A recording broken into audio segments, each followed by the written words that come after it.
আমি সমীর। ছোটবেলা থেকেই গান বাজনাকে খুব ভালোবাসি। যেখানেই কোনো গান বাজনার অনুষ্ঠান হতো সেখানেই ছুটে যেতাম। সেদিনটি ছিল কালী পুজোর দিন। প্রতিদিনের মতোই সকল কাজকর্ম সম্পূর্ণ করে দুপুরে বাড়ি ফিরলাম।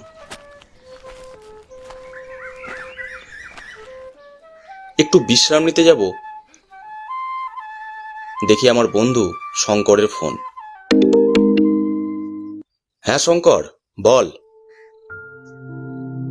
কিরে, কি করছিস? এই তো একটু বিশ্রাম নিচ্ছি। বিশ্রাম নিয়ে আর লাভ নেই ভাই, আজ একটা প্রোগ্রাম আছে। শুনেছি সেখানে নাকি খুব নামি দামি শিল্পীরা আসছেন কলকাতা থেকে। তাই নাকি? হ্যাঁ রে, তাহলে দেরি করে লাভ কি, চল এখনই রওনা দিই। সে না হয় যাব, কিন্তু কোথায় প্রোগ্রামটা? এই তো এখান থেকে প্রায় 10 মাইল দূরে হালিশহর শ্মশানঘাটের পাশের গ্রামে। সে তো অনেক দূরে, আর শুনেছি জায়গাটাও সেরকম সুবিধাজনক নয়। ওখানে নাকি ভূতের উপদ্রব আছে। ধুর, তুই আজকাল এসব বিশ্বাস করিস? ভূত প্রেত বলে কিছু আছে নাকি? আমি একাই 100, চল, তোর কিছু হবে না। আমি 7-5 না ভেবে ওর কথায় রাজি হয়ে গেলাম। রেডি হয়ে আমরা যখন রাস্তার মোড়ে এলাম তখন 3টে বেজে গেছে।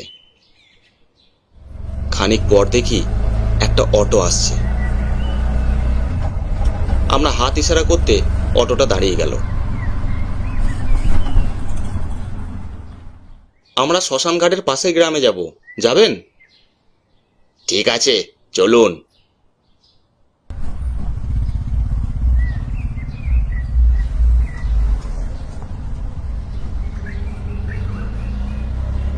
বুঝলি, আজ আবার অনেক দিন পরে কোনো অনুষ্ঠান দেখতে যাচ্ছি। ঠিক বলেছিস।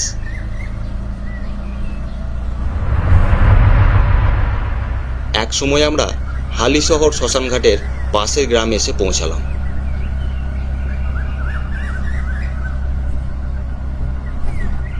অটো থেকে নেমে ভাড়া মিটিয়ে হাঁটতে লাগলাম। হাঁটতে হাঁটতে শঙ্কর বলল, প্রোগ্রাম শুরু হতে সেই সন্ধে 6টা।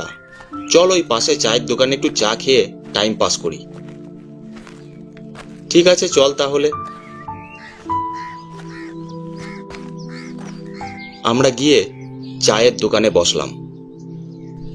দুজনে চা খাচ্ছি আর শুনতে পাচ্ছি চায়ের দোকানে কয়েকজন লোক বলাবলি করছে, আজকের প্রোগ্রামটা খুব ভালোই হবে, অনেকদিন পরে একটা সুন্দর অনুষ্ঠান দেখব।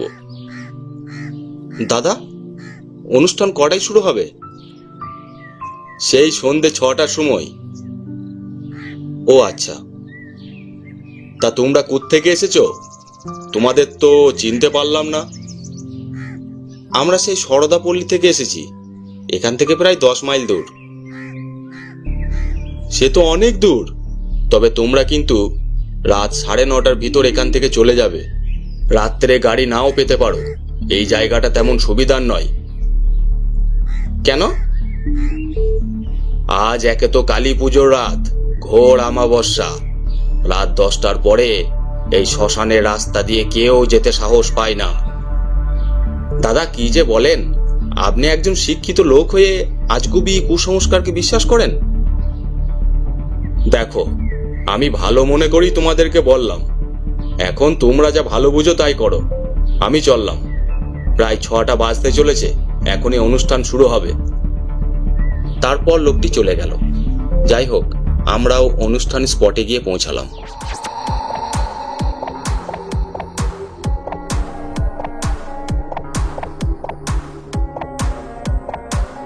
দশটা বাজলে শঙ্করকে বললাম, চল ভাই, 10টা বেজে গেছে, বাড়ি ফিরতে হবে।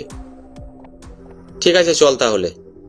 তারপর আমরা ওখান থেকে বেরিয়ে অনেকটা দূরে চলে এলাম।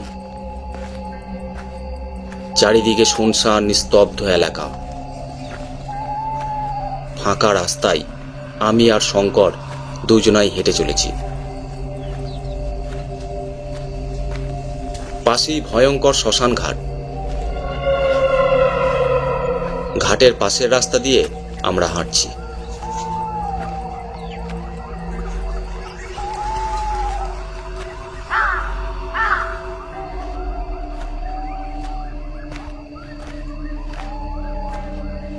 শঙ্করকে বললাম, কিরে ভাই, কোনো অটো দেখছি না, হেঁটে হেঁটে আর কতক্ষণ যাব? এমনিতেই আমার শরীর ভয়ে শিরশির করছে। চল আর একটু যাই, সামনে হয়তো পেয়ে যাব।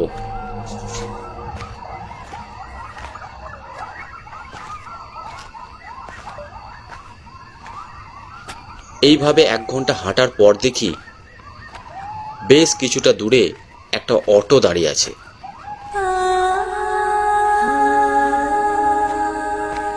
চল ভাই, একটা অটো পাওয়া গেছে।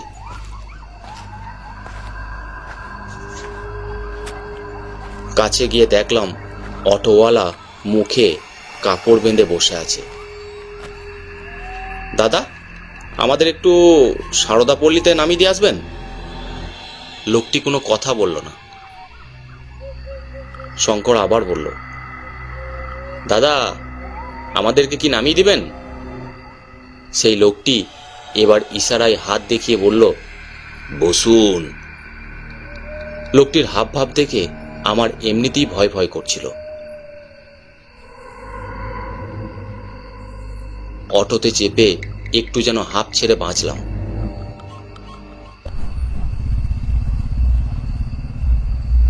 আপনার বাড়ি কি এখানেই? হ্যাঁ। আপনি এত রাতে একা অটো নিয়ে? আর কাউকে তো দেখতে পেলাম না। কি ব্যাপার বলুন তো? তাছাড়া শুনেছি জায়গাটা বেশ জুতের নয়, আপনার ভয় লাগে না? কিছুক্ষণ পরে লোকটি বলল, আমি একটা মুখ্য সূক্ষ্ম মানুষ, আমার আবার ভূতের ভয় কিসের? ওসব ভূত প্রেত আমিও বিশ্বাস করি না। তাই নাকি? তুমি সত্যি ভূতে বিশ্বাস করো না? হ্যাঁ, আমি বিশ্বাস করি না। লোকটির কথা শুনে কেন জানি ভয় পেলাম। বললাম, দাদা, আপনি ওর কথায় কিছু মনে করেন না। আরে, যদি ভূত প্রেত থাকতো তাহলে এই শুনশান এলাকায় এই নিকষ রাত্রে একটা না একটা ভূত প্রেত ঠিক দেখতে পেতাম। কই, সেই রকম কিছুই তো দেখতে পেলাম না। তোমরা তখন আমার পরিচয় জানতে চেয়েছিলে না? আমি কোথায় থাকি, এত রাত্রে একা এখানে কি করি? হ্যাঁ, তখন তো বলেননি, এখন কেন বলছেন? কারণ আছে, তোমাদেরকে সত্যটা দেখাতে চাই। আমি এক সময়ে এখানে অটো চালাতাম। আমাকে অনেকেই বলেছিল এই রাস্তাটা সুবিধার নয়, তবু আমি রাত বিরেতে বিপদে পড়া মানুষদের তাদের গন্তব্যে পৌঁছে দিতাম। এই রকমই এক রাত্রে আমি একজন যাত্রীকে তার গন্তব্যে পৌঁছে দিয়ে বাড়ি ফিরছিলাম।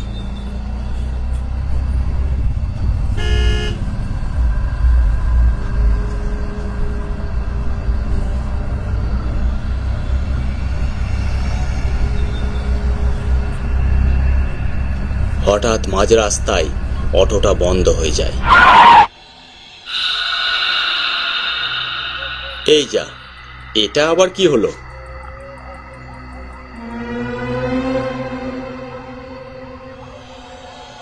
আমি নেমে অটোর চারিদিকে ঘুরে দেখলাম, সব তো ঠিকই আছে, কিন্তু যখনই স্টার্ট দিতে যাচ্ছি স্টার্ট নিয়ে আবার বন্ধ হয়ে যাচ্ছে। উফ, আচ্ছা মুশকিল। এই রাত 12টায় এখন কোথায় মেকানিক পাবো?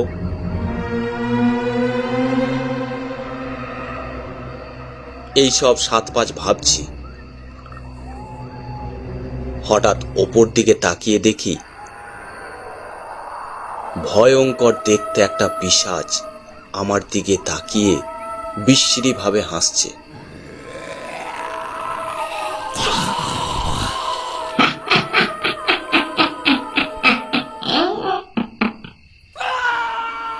আমি প্রাণের দায়ে ছুটতে লাগলাম। দিক বিদিক জ্ঞান শূন্য হয়ে ছুটছি। পিছনে সেই পিশাচটাও ছুটে আসছে।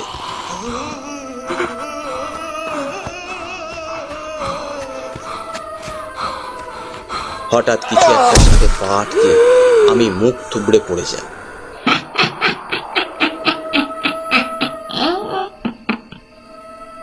যখন জ্ঞান ফিরল,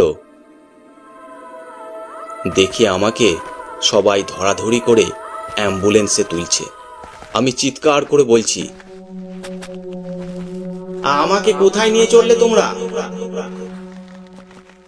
কিন্তু কেউ আমার কোনো কথাই শুনছে না। আমিও ছুটতে লাগলাম অ্যাম্বুলেন্সের পিছন পিছন।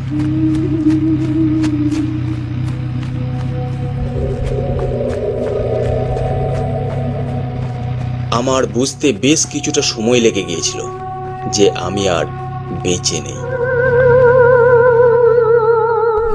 আমি তখন থেকে এখানেই অশরীরী হয়ে রয়ে গেছি। এই কথা শুনে আমার শরীর একদম বরফের মতো ঠান্ডা হয়ে যায়। শঙ্কর আর আমি দুজন দুজনের দিকে তাকাই। শঙ্কর, লোকটা এইসব কি বলছি রে? শঙ্কর আমতা আমতা করে বলল, এইসব কি বলছেন দাদা?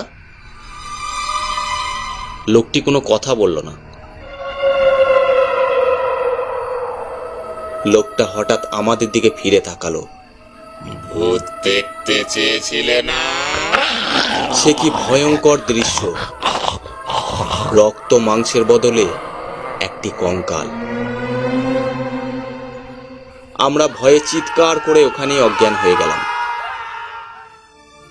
সকালে যখন জ্ঞান ফিরল, দেখি আমরা যে দোকানে চা খেয়েছিলাম সেই দোকানেই শুয়ে আছি।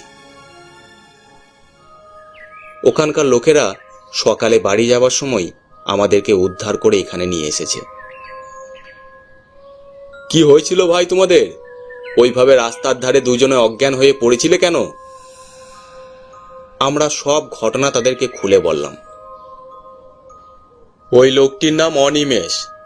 কাল কিন্তু তোমাদেরকে মানা করেছিলাম বেশি রাত না করতে, শোনোনি।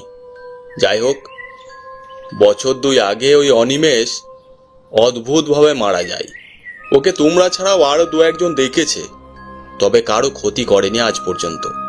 তোমাদের কপাল ভালো, তোমাদের কিছু হয়নি।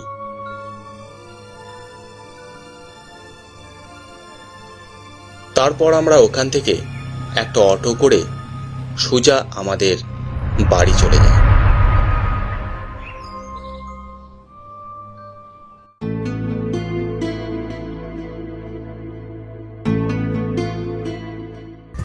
আজকের গল্পটি আপনাদের কেমন লাগলো অবশ্যই কমেন্ট করে জানাবেন।